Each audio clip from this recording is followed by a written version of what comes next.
Don Carlos IV, por la gracia de Dios, Rey de Castilla, de León, de Aragón, de las dos Sicilias, de Jerusalén, de Navarra, de Granada, de Toledo, de Valencia, de Galicia, de Mallorca, de Menorca, de Sevilla, de Cerdeña, de Córdoba, de Córcega, de Murcia, de Jaén, de los Algarbes, de Algeciras, de Gibraltar, de las islas de Canaria, de las Indias orientales y occidentales, islas y tierra firme del mar Océano, archiduque de Austria, duque de Borgoña, de Brabante y de Milán, conde de Habsburg, de Flandes, Tirol y Barcelona, señor de Vizcaya y de Molina, por cuanto en carta de 3 de marzo de este año me hizo presente, con testimonio,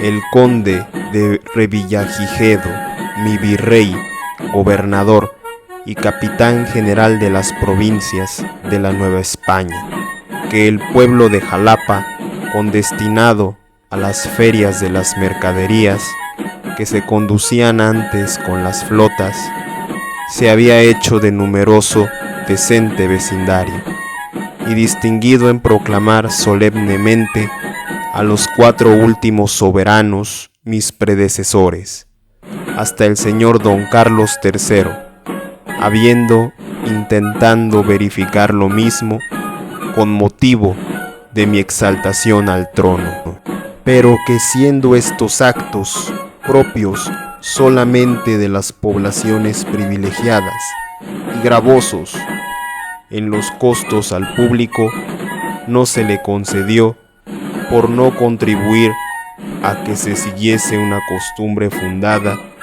en un abuso opuesto a las leyes, por lo cual satisfazo el pueblo sus laudables deseos con varias demostraciones cristianas y de común regocijo, bien que sintiendo no acreditar su lealtad con la solemne proclamación, que considerándose sus principales vecinos de un número competente, que para su mejor gobierno y pronta distribución de justicia sería conveniente la creación de un ayuntamiento, estableciendo los propios y arbitrios necesarios, habían ocurrido ante él para que, como les había ofrecido, solicitara de mi real piedad esta gracia, y que se le condecorase con el título y privilegios de villa.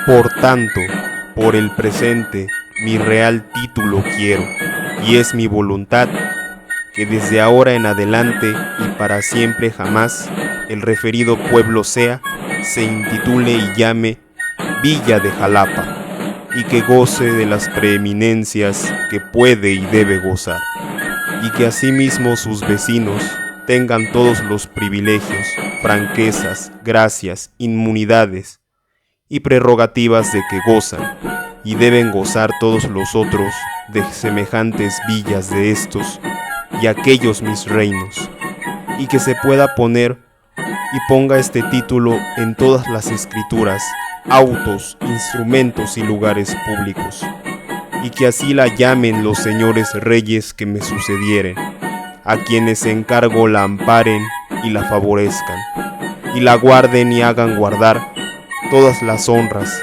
gracias, mercedes y privilegios que como tal le pertenecen, y declaro haberse satisfecho por parte del mencionado pueblo de Jalapa lo correspondiente al derecho de la media annata por esta gracia.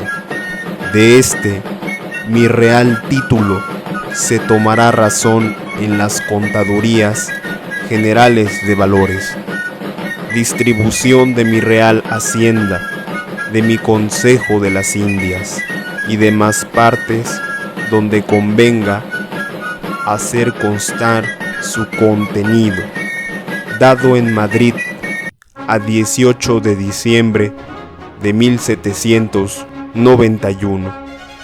Yo, el rey, yo, don Antonio Ventura de Taranco, secretario del rey nuestro señor, lo hice escribir por su mandato. El rey, por cuanto por parte del pueblo de Jalapa en la Nueva España se me ha representado que en el caso de que me sirviese concederle título de villa, en atención a los méritos que había expuesto, me dignase aprobar el escudo de armas que presentaba y deseaba usar. Fecha en Madrid a 18 de diciembre de 1791. Yo, el rey Antonio Ventura de Taranco y otros, concediendo a la villa de Jalapa en la Nueva España que pueda usar el escudo de armas que se expresa. Y teniendo presente que el pueblo de Jalapa es a propósito para el intento, así por su situación, benigno temperamento y abundancia de víveres, como por su capacidad y distar de Veracruz solo 20 leguas de camino practicable. He resuelto que precisamente se haga en el referido pueblo de Jalapa la feria de los géneros y frutos que condujesen las flotas y navíos de azogue que se despachan en estos reinos al puerto de Veracruz, y establecer por regla fija que el comercio de México y de las provincias de ese reino de la Nueva España se halla en el referido pueblo de este virreinato.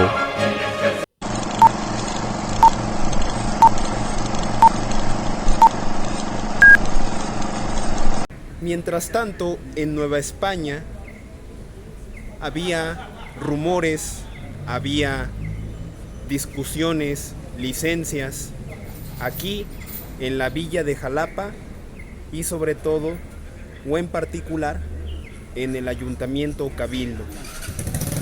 Aquí me encuentro a un costado del Palacio de Gobierno. Aquí, a mi parte derecha, está la Catedral de Jalapa y atrás de mí hay una placa que conmemora a los miembros del primer Congreso Constituyente de la Primera República Federal de 1823 a 1824. Aquí dice que estaban las casas consistoriales. Las casas consistoriales fueron el recinto donde se reunía el Cabildo desde 1794, que entró en funciones ya cuando se le declaró como villa. Les decía, estimadas y estimados suscriptores del canal Gilgamesh Tencle, que aquí había un clima tenso y a partir del mes de junio-julio de 1808 comenzaron a agudizarse algunas diferencias o algunas desavenencias entre el criollismo y los gachupines o los españoles peninsulares. En el mes de junio atracó un navío denominado La Atrevida, el cual traía cartas con las noticias recientes de la entronización de Fernando VII, el príncipe de Asturias, o el deseado. Y en el mes de julio, otra embarcación u otra integrante de alguna flota de galeones de aquel entonces llegó con otra carta diciendo que Napoleón Bonaparte con sus tropas había inmiscuyéndose en algunos asuntos internos de la monarquía española, había obligado a Carlos IV y a Fernando VII a abdicar al trono y los llevó a Bayona para obligarlos a renunciar a los derechos de sucesión.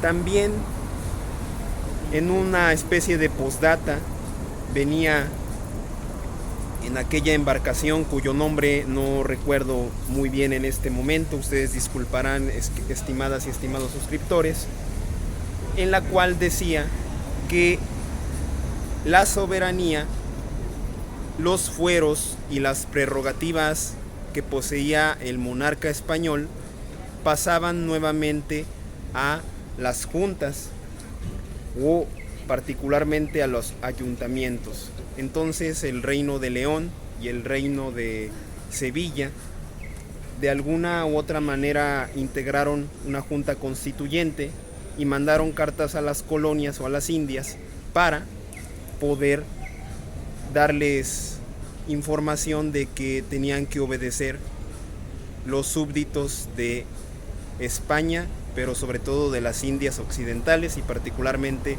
de la Nueva España. Continuamos.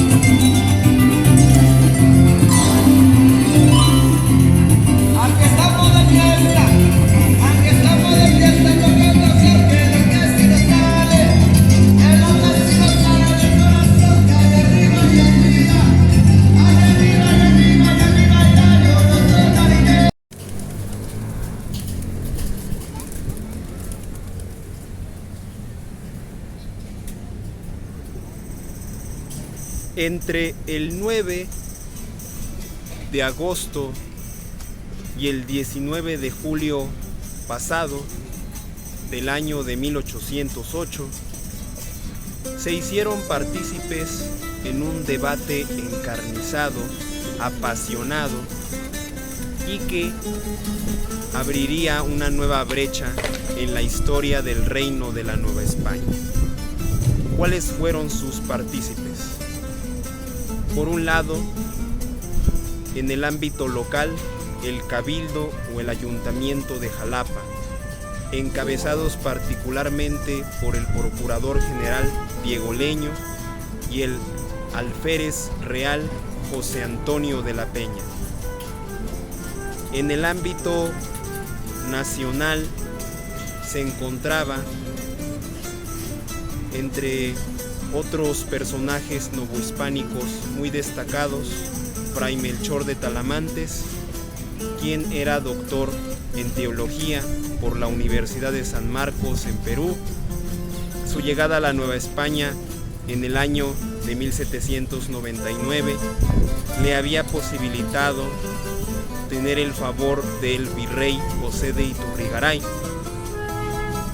Durante la gestión de este último personaje, Fray Melchor de Talamantes trazó un plan de defensa territorial del reino novohispánico, además también de trazar las fronteras con Texas. También estaba el síndico personero Francisco Primo de Verdad y Ramos. Era un experto en leyes con vocación, lo que le valió entrar rápidamente, después de estar en la Universidad de México, como miembro del ayuntamiento de la capital novohispana. Y también estaba el licenciado Juan Francisco Azcárate y Ledesma, que también se destacó como un abogado y como magistrado en diversas instituciones del ámbito jurídico novohispánico. Y en el ámbito internacional pues se encontraban las juntas de Sevilla y León. Es importante considerar que estos tres niveles, pero particularmente en la Ciudad de México, se dio una lucha encarnizada entre la Real Audiencia, que representaba los intereses económicos, los intereses de grupo y también algunos eclesiásticos de la más alta jerarquía católica en la Iglesia novohispánica. Y por otro lado estaba el ayuntamiento, que estaba integrado por los criollos. México 200, religión, unión e independencia. Continuamos.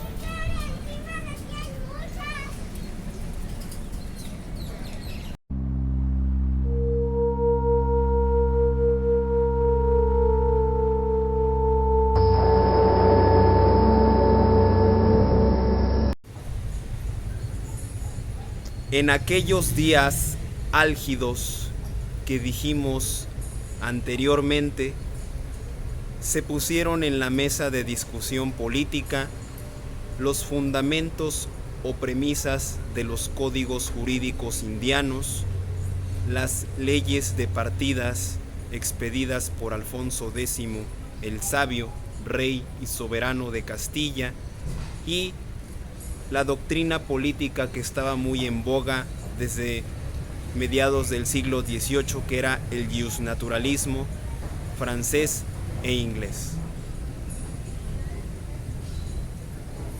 Los criollos, encabezados por el virrey José de Iturrigaray, junto con Francisco Primo de Verdad, Juan Francisco Azcárate, Melchor de Talamantes y el oidor Joaquín de Villaurrutia, consideraban que para la circunstancia presente del vacío de poder después de la abdicación forzada de Fernando VII el Deseado, decían y estipulaban las leyes que había un pacto entre el rey y el pueblo, pero el pueblo representado por los cabildos y los ayuntamientos, no por las clases populares o las muchedumbres de artesanos, carpinteros, agricultores, campesinos, etc. Hay que tener muy en cuenta eso, que la palabra pueblo en el siglo XVIII no es lo mismo que el significado que posee hoy en día.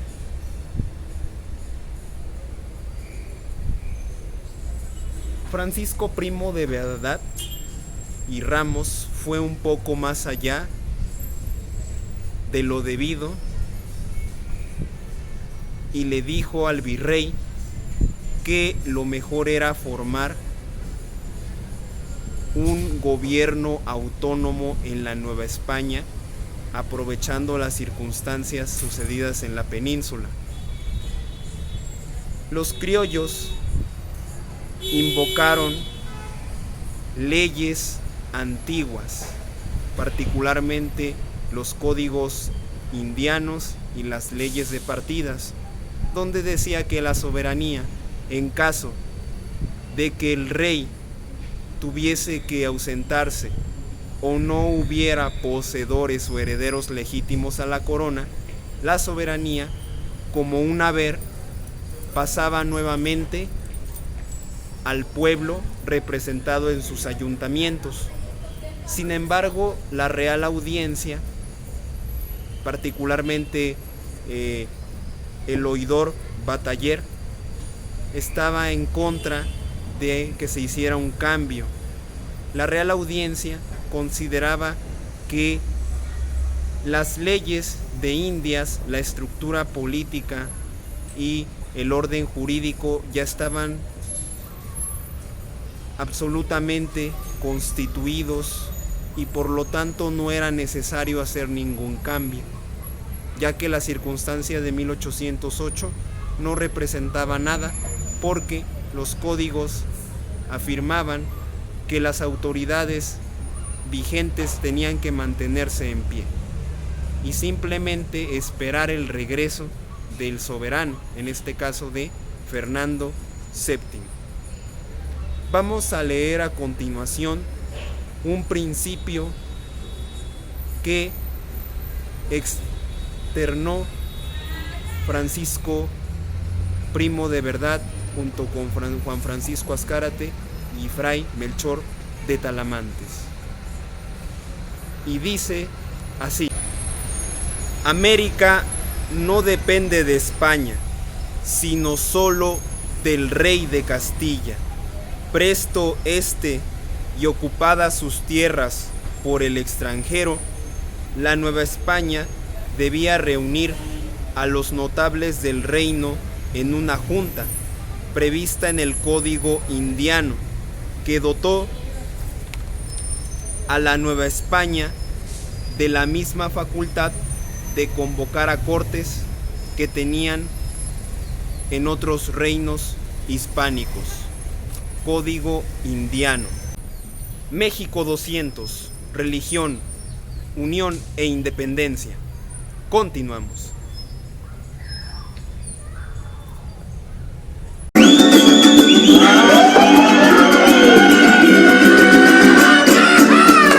En la esquina está parado un fraile de la Merced, con los hábitos alzados y enseñando el chuchumbe. Que te vaya bien, que te vaya mal, el chuchumbe te haga alcanzar. Se sabía muy bien en el seno de la Real Audiencia de México que José de Iturrigaray era un individuo que había obedecido y acatado no las órdenes reales de Carlos IV, sino de su favorito Manuel Godoy, tendentes a una naturaleza impositiva de cobro de tributos, impuestos y exacciones que posibilitaron al virrey enriquecerse de manera ilícita. Y la Real Audiencia y sobre todo el oidor Bataller eran muy insistentes en ese aspecto. Pero sabían también que Iturrigaray contaba con alto poder e influencia, sobre todo aquí en la villa de Jalapa. El procurador general Diego Leño, recordemos que era su amigo personal, y también las tropas que mandó acantonar aquí, muy cerca de nosotros, en el barrio de San José, le eran leales y fieles. Por lo tanto, la Real Audiencia vio con mucho recelo y con temor las propuestas formuladas por el Ayuntamiento de México, pero particularmente por el licenciado Francisco Primo de Verdad. Es muy importante destacar, amigas y amigos, estimadas y estimados suscriptores del canal Gilgamesh Tencle, que era muy importante para el ayuntamiento o el cabildo de la villa de Jalapa tener muy en cuenta que había que tranquilizar los ánimos, las licencias, los rumores y las conversaciones que se hacían por parte de los súbditos y de los subordinados del cabildo. Para ello, el procurador general Diego Leño le envió una carta al virrey en común acuerdo con los demás miembros del ayuntamiento el día 9 de julio de proponerles si formar una junta o formar una reunión de todos los letrados, de las autoridades del cabildo, eclesiásticos, repúblicas de indios, para saber qué hacer. Sin embargo, hay dos posturas. Manuel Rivera Cambas, en su Historia Antigua y Moderna de Jalapa, nos dice que a todas luces era una exhortación o incitación por parte del procurador general Diego Leño a un plan autonomista o de independencia. En cambio, Manuel Betrens considera que el procurador general Diego Leño y el alférez real José Antonio de la Peña simplemente estaban cumpliendo las disposiciones oficiales para estos casos. Sin embargo, yo considero que el asunto aún no está completamente resuelto. México 200, religión, unión e independencia. Continuamos.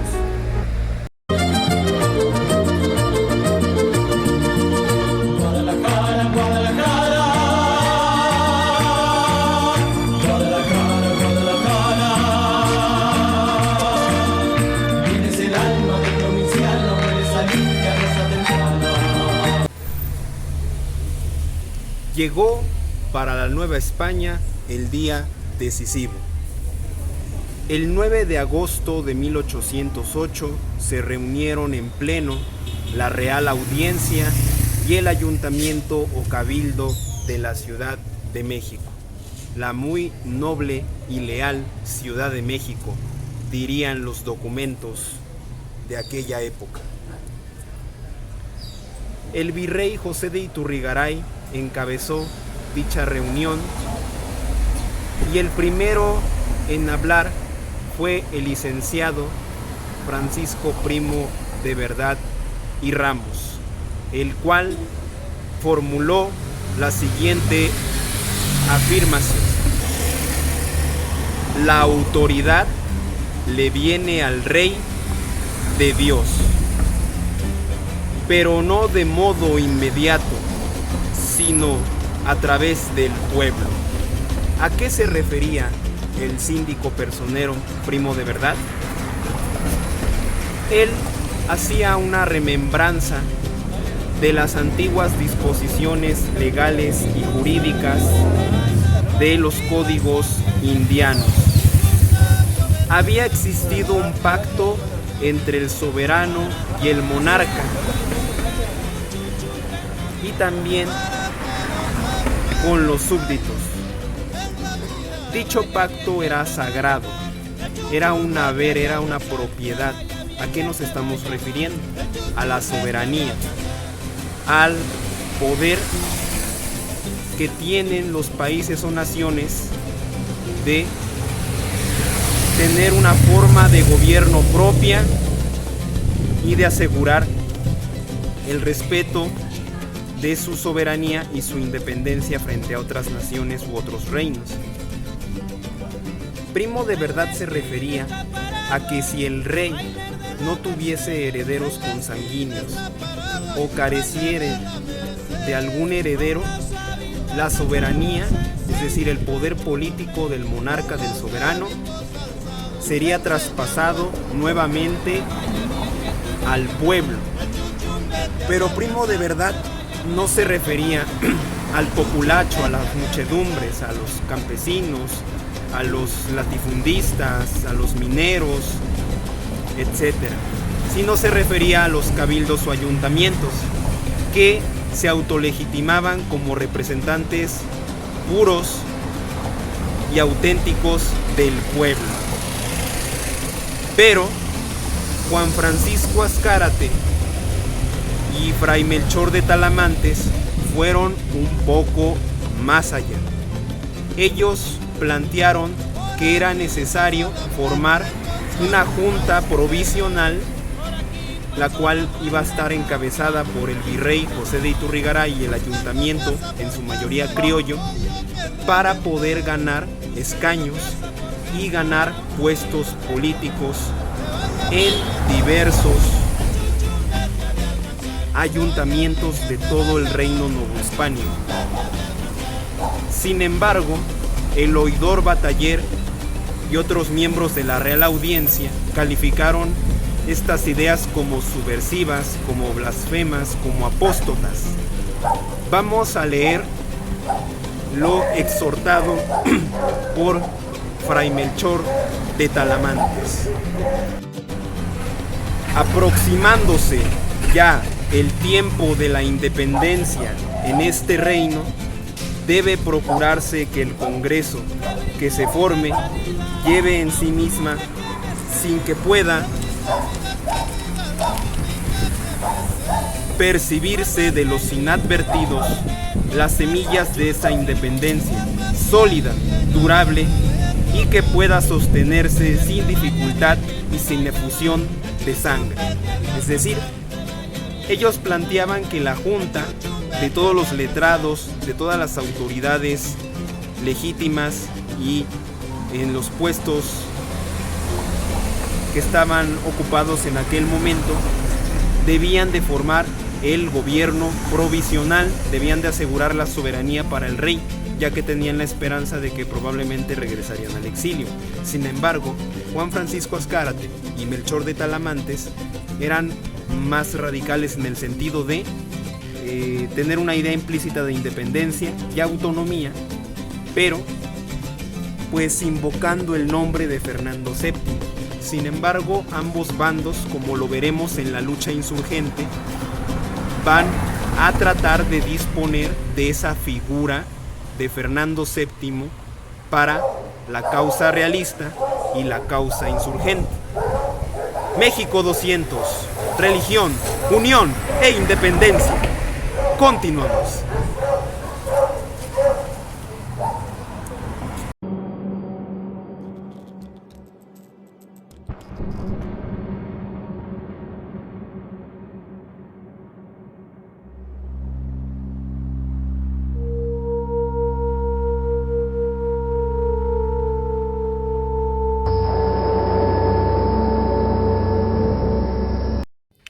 Y en cambio se acordó efectuar la Junta Real en honor de Fernando VII en México y Jalapa, para hacer olvidar todo rumor o voz licenciosa o subversiva de los súbditos novohispanos con respecto a los hechos inéditos acaecidos recientemente en la península.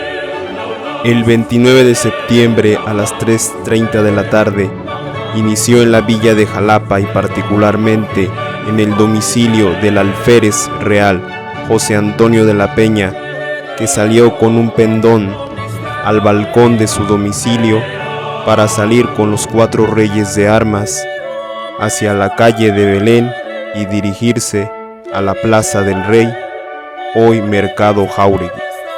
Mientras en las penumbras de la Ciudad de México confabulaban el vizcaíno y rico comerciante Gabriel del Yermo y el oidor Bataller para derrocar a Iturrigaray y a sus aliados en el ayuntamiento. Dicho golpe se llevaría a cabo el próximo 14 de septiembre de aquel año en curso. El 13 de agosto, día significativo para la corona española, en el santoral católico se conmemoraba a San Hipólito mártir y la toma de México Tenochtitlan con la aprehensión de Cuauhtémoc, último hueytlatoani azteca. Se llevaron a cabo en la muy noble y leal Ciudad de México las solemnidades y jura real a Fernando VII el Deseado, príncipe de Asturias, con adornos, ornamentos y tablados de color carmesí, juegos de luces, pirotecnia, salvas de artillería e ingenios de pirotecnia. Se aclamó en vivas y vítores por los habitantes de todos los estamentos de la capital virreinal. Mientras tanto, en la villa de Jalapa, el alcalde primero y subdelegado Ramón de Villalba, el procurador general Diego Leño y el alférez real José Antonio de la Peña, junto con todos los estamentos sociales, los prelados, los regimientos del acantonamiento, juntaron esfuerzos para conmemorar las solemnes juras a Fernando VII.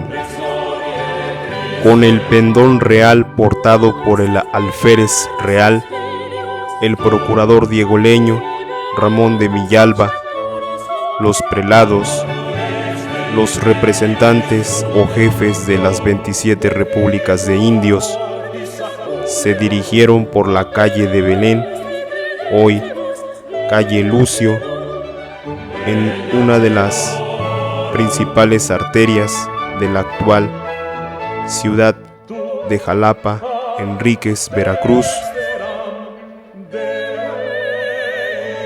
Se dirigieron a la Plaza del Rey, en la cual hoy día se encuentra sentando el Mercado Jáuregui. Mientras tanto, el 15 de septiembre de 1808, Gabriel del Yermo y 300 hombres irrumpen en la casa del virrey y lo apresan junto con su familia, llevándolos a la cárcel del arzobispado y de allí trasladarlos a Veracruz, para embarcarlos a España. Quedó como sustituto de su excelentísima señoría el virrey Pedro Garibay. Este golpe de estado le demostraría a los criollos que la ley que trataron de respetar y obedecer era solo una pantalla para legitimar el dominio caprichoso de los peninsulares, y era la hora de actuar. Y la crónica de aquella jura llevada a cabo el día 29 y 30 de septiembre y el último 1 de octubre de 1808 en la villa de Jalapa, decía así: inquietaba a la vista, no se atrevía a fijar su residencia en parte alguna, porque eran tantos, tan bellos y admirables los objetos que se le presentaban, que cada uno podía de justicia exigirle la preferencia. Arcos, banderas, flores, colgaduras riquísimas, belleza, gracia, gallardía y opulencia. Todo por todas partes convencía que era la plaza del rey la que con tal grandeza se adornaba. Las autoridades, las repúblicas de indios y los súbditos de la villa de Jalapa llegaron al lugar donde se instalaron tablados, cortinas color púrpura y carmesí, y ahí el alférez real con pendón en mano exclamó: sabed que este pendón y estandarte real levanto por el señor don Fernando VII, nuestro rey y señor, que Dios guarde muchos y felices años. Castilla, Nueva España, Jalapa, por nuestro católico rey y señor natural, el señor don Fernando VII. Castilla, Nueva España, Jalapa, por nuestro católico rey y señor natural, el señor Fernando VII. Castilla, Nueva España, Jalapa, por nuestro católico rey y señor natural, el señor don Fernando VII. La villa de Jalapa y su ejército acantonado han hecho de sus votos, fuerzas y afectos un solo corazón, esta sola alma, que reverentemente consagran en el felicísimo día de su inauguración al trono de dos mundos, al príncipe esclarecido y rey deseado Fernando VII. Un zorro de sotana, una corregidora y un apuesto integrante del regimiento de dragones de la reina irrumpirán en escena. Pero esto y muchas cosas más las veremos en el siguiente capítulo. Gracias por sintonizar.